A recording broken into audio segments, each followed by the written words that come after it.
बहुत समय पहले की बात है कि भगवान का एक बहुत ही प्रिय भक्त हुआ करता था।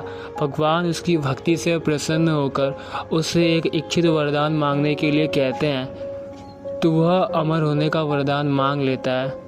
लेकिन भगवान इसे अमर होने का वरदान देने से इनकार कर देते हैं और लेकिन उसे एक ऐसा वरदान देते हैं जिससे जब उसकी मृत्यु होगी तो यमदूतों को देख पाएगा।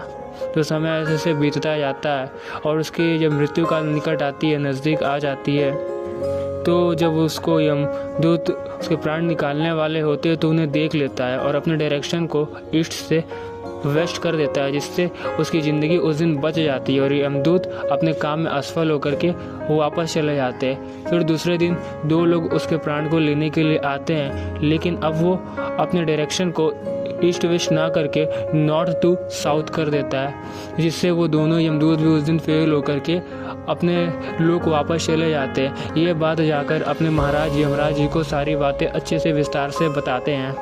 तो इस बार वो 4 लोगों को उसके पास भेजते और बोलते कि उसके प्राण को हर कर लाओ।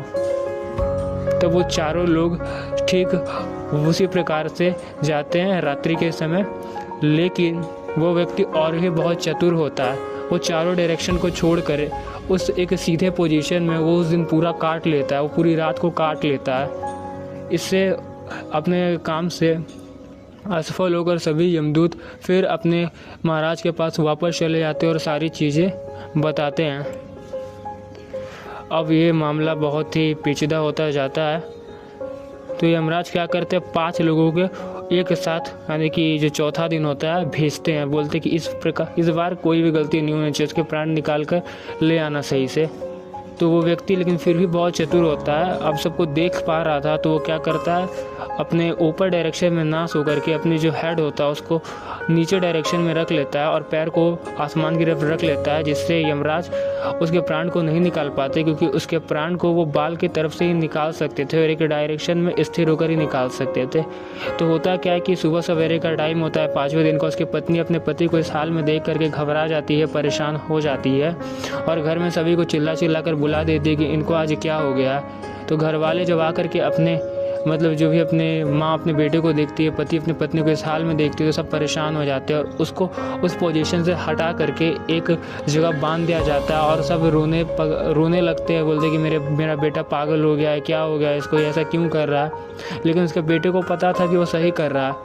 जैसे ही वो उस पोजीशन से हटता है, यमदूत तो अपने पोजीशन पे पहले से ही खड़े होते, उसके प्राण इंस्टेंटली उसके शरीर से बाहर निकाल लेते हैं और उसको यमलोक ले जा करके अपने महाराज को सौंप देते हैं। तो इस प्रकार से वो व्यक्ति मर जाता है। तो इस व्यक्ति को मारने में कहीं ना कहीं इसके घर वाले का हाथ था।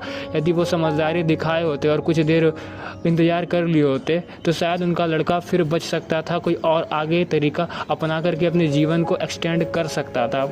पर कहीं ना कहीं वो इस तरीके से मर जाता है। तो कहीं ना कहीं हम कोई अच्छा काम कर रहे होते हैं तो हमारे परिवार वाले भी खासकर हमारे सपोर्ट में नहीं होते, हमारी पैर खींचते हैं, कहीं ना कहीं हमारा आगे चल कर उससे नुकसान हो सकता है। यदि ऐसा काम होता है तो हमें सुनिश्चित करना चाहिए कि इन सभी मामलों में अपने परिवार से कुछ दूरी बना करके रखनी चाहिए, जिससे हमारी भी इस प्रकार मृत्यु ना हो। तो कहानी का यही मोरल था।